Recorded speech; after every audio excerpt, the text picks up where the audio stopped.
Let's start our class 4th subject science. Previous lecture में हमने आपको चैप्टर 6 डाइजेशन एंड टीथ में page number 48 तक एक्सप्लेन किया था और आज हम आपको पेज नंबर 49 से एक्सप्लेन करेंगे। आज का हमारा टॉपिक है टेकिंग केयर ऑफ टीथ। हम अपने टीथ का टेक केयर कैसे कर सकते हैं।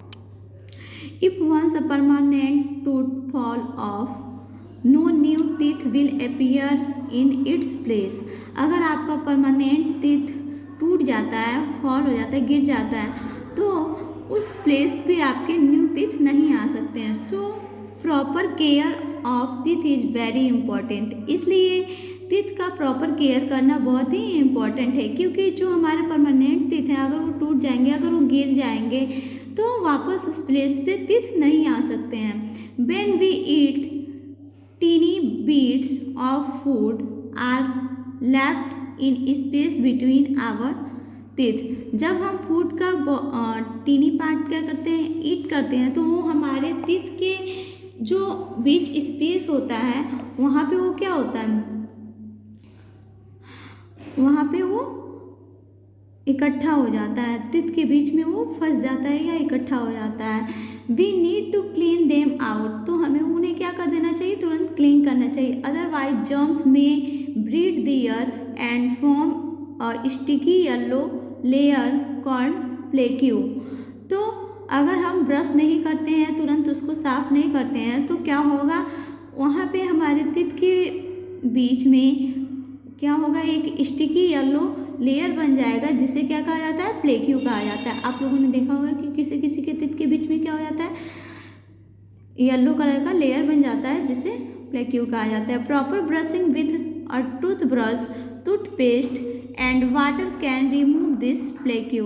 और आप प्रॉपर ब्रश करके, प्रॉपर टूथपेस्ट करके और वाटर से इस प्लेक्यू को क्या कर सकते हैं, रिमूव कर सकते हैं। Follow the given instruction to proper care of teeth. यहाँ पे आपके टीथ को प्रॉपर केयर करने के लिए कुछ स्टेप्स दिए गए हैं, कुछ इंस्ट्रक्शंस दिए गए हैं। आइए उनको देखते हैं। Following are some ways to protect your teeth from decaying.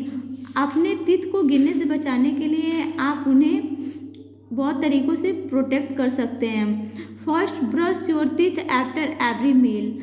Every meal के बाद आपको क्या करना चाहिए, अपने टीथ को साफ करना चाहिए, ब्रश करना चाहिए। If not possible then brush at least twice a day. अगर आपको ये नहीं पॉसिबल है कि आप एक दिन में 2 बार ब्रश करें। And rinse your mouth after every meal. और आप क्या करेंगे, हमेशा खाने के बाद क्या करेंगे, अपने माउथ को धुलेंगे। Make sure you brush your teeth properly and in right manner.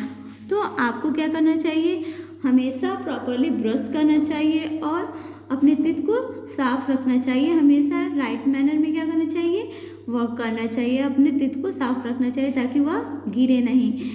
Clean your tongue daily with a tongue cleaner. और अपने टंग को डेली टंग क्लीनर से क्या करना चाहिए, क्लीन करना चाहिए।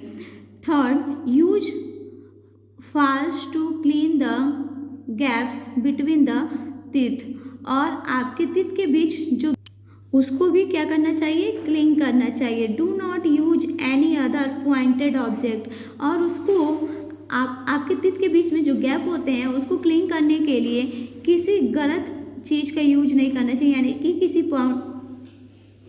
किसी पॉइंटेड ऑब्जेक्ट का यूज नहीं करना चाहिए। यहाँ जैसे कि आप लोग देखते हो, कभी कभी आप लोग किसी सिक से, पतले सिक से क्या करते हो, दांत को अपने साफ करते हो टीथ को, तो हमें पॉइंटेड चीज़ों का यूज नहीं करना चाहिए। टीथ को क्लीन करने के लिए अच्छे से ब्रश को करना चाहिए। Fourth, eat lots fruit and vegetables which are healthy for your teeth. और फ्रूट और जो वेजिटेबल होते हैं वो हमारे टीथ के लिए बहुत हेल्दी होते हैं। एंड गम्स के लिए भी। Food rich in calcium like milk and चीज आर गुड फॉर टीथ। कुछ फूड्स जैसे कैल्शियम और मिल्क जो होते हैं, मिल्क एंड चीज़ जो होते हैं वो हमारे टीथ के लिए बहुत ही अच्छे होते हैं। 5, do not eat too many sweets. हमें बहुत ज़्यादा स्वीट्स नहीं खाना चाहिए। And chocolate. हमें बहुत ज़्यादा चॉकलेट और स्वीट्स को नहीं खाना चाहिए। And avoid drinking too many sweets drink, और हमें बहुत ज़्यादा स्वीट ड्रिंक को भी नहीं पीना चाहिए। 6 visit your dentist regularly for checkups, और हमें अपने टीथ को हमेशा टाइम टाइम पे अपने डेंटिस्ट से क्या कराना चाहिए, उसको रेगुलरली चेक कराना चाहिए अपने टीथ को। Calcium is very important for strong teeth. Calcium जो है वो हमारे स्ट्रॉन्ग टीथ के लिए बहुत ही इंपॉर्टेंट है। We get it mainly from milk, और ये हमें मिल्क से मिलता है। Cheese and other milk products also give calcium. Cheese and other जो मिल्क प्रोडक्ट्स होते हैं वो भी हमें कैल्शियम देते हैं। Eating salads give good exercise to teeth, और हमें सलाद खाने से जो हमारा टीथ होता है उसका गुड एक्सरसाइज भी हो जाता है। It also improves blood follow the gums, और ये ब्लड को क्या करते हैं, गम्स में फ्लो करने के लिए इम्प्रूव करते हैं। Since it involves a lot of chewing, और ऐसे हम बहुत अच्छे से अपने टीथ से चबा के च्यूइंग करके खा सकते हैं। माइक्रोब्स क्या होते हैं, if cleaning of teeth is not done properly, जब हम अपने टीथ को अगर प्रॉपरली क्लीन नहीं करते हैं। Germs grow in the mouth, तो हमारे माउथ में जर्म्स क्या करते हैं, ग्रो करने लगते हैं। This tiny creatures are called microbes, और इन छोटे प्राणियों को ही क्या कहा जाता है, माइक्रोब्स कहा जाता है। Microbes are of mainly 4 types. Microbe जो होते हैं वो मैनली 4 टाइप्स के होते हैं। Virus, bacteria, fungi, protozoa. This cause disease like common cold, influenza, polio etcetera. Virus से होने वाले डिजीज कुछ कॉमन डिजीज हैं, जैसे common cold, influenza and polio. Bacteria they are of many types and cause diseases like typhoid, tuberculosis and cholera। Bacteria जो है वो बहुत सारे टाइप्स के बैक्टीरिया होते हैं, इनकी वैरायटी बहुत ज़्यादा होती है और बहुत अलग अलग होती है, डिफरेंट टाइप्स के होते हैं ये, और ये डिफरेंट टाइप्स के डिजीज को भी क्या करते हैं, फैलाते हैं। तो like typhoid, tuberculosis and cholera, bacteria से ये सारी बीमारियां होती हैं। Fungi, this grow on dead plants and animals cause diseases. ये डेड प्लांट्स या एनिमल्स के ऊपर क्या करते हैं, ग्रो करते हैं, और ये डिजीजेज को क्या करते हैं, फैलाते हैं। Like ring worms and athletes foods. Protozoa, this cause disease like, protozoa से होने वाले कुछ डिजीज हैं, जैसे food poisoning, dysentery and malaria. यहाँ पे आप जितना भी हम लोगों ने पढ़ा उससे रिलेटेड यहाँ पे कुछ मल्टीपल चॉइस क्वेश्चन है। तो फर्स्ट देखिए, the hardest substance in the human body. Human body में जो सबसे हार्डेस्ट सब्सटेंस होता है वो क्या होता है, ए इनेमल, बी डेंटाइन, सी पल्प। तो हम ह्यूमन बॉडी का जो सबसे हार्डेस्ट सब्सटेंस होता है वो इनेमल होता है, टीथ का इनेमल वाला पार्ट।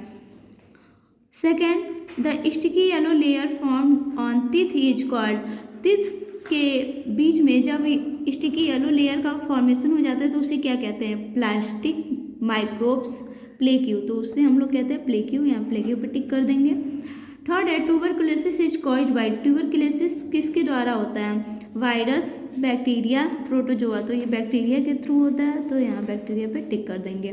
और आज का आपका होमवर्क है, आज आप इस चैप्टर को रीड करेंगे एंड इसको समझेंगे। नेक्स्ट क्लास में हम आपको डाइजेस्टिव सिस्टम के बारे में पढ़ाएंगे। आज का आपका क्लास यहीं पे ओवर होता है। Thank you.